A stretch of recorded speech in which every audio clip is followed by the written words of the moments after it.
Hello everyone, it's Mari from Mari's Miscellany. I'm glad you're here. Today I'm demonstrating the crisscross or wicker knit stitch. Now I'm starting with worsted weight yarn, and I'm using a 5.5 millimeter or a US size 9 knitting needle.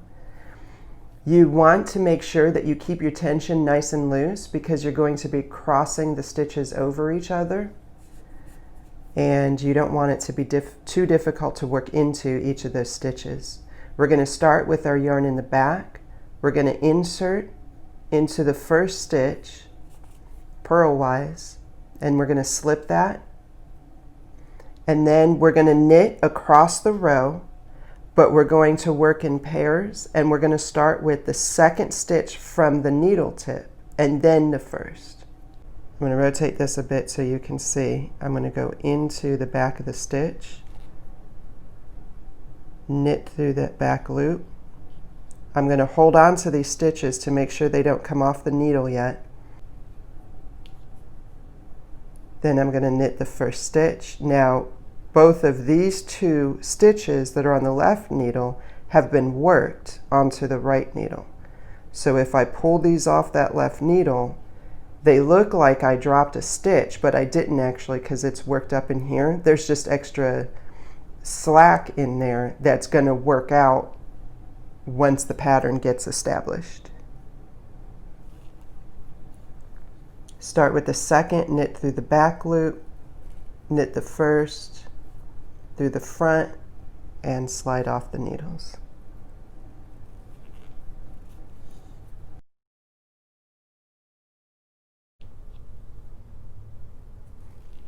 Now, as you can see, there's nothing special that you need to do at the end of the row. Just work the last two stitches in the pattern.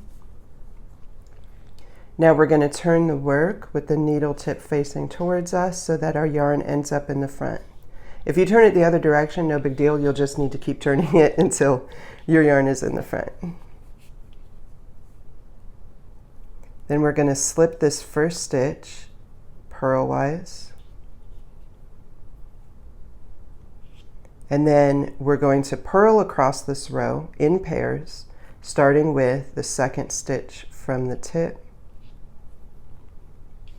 Purl the second and then the first.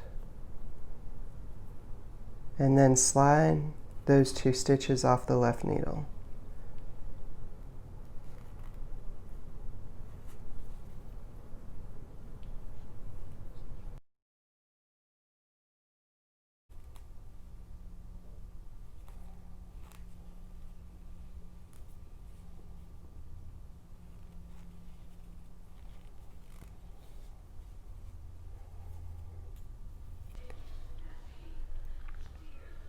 All right, so when you alternate those two rows, this is what you end up with, the crisscross or wicker knit stitch.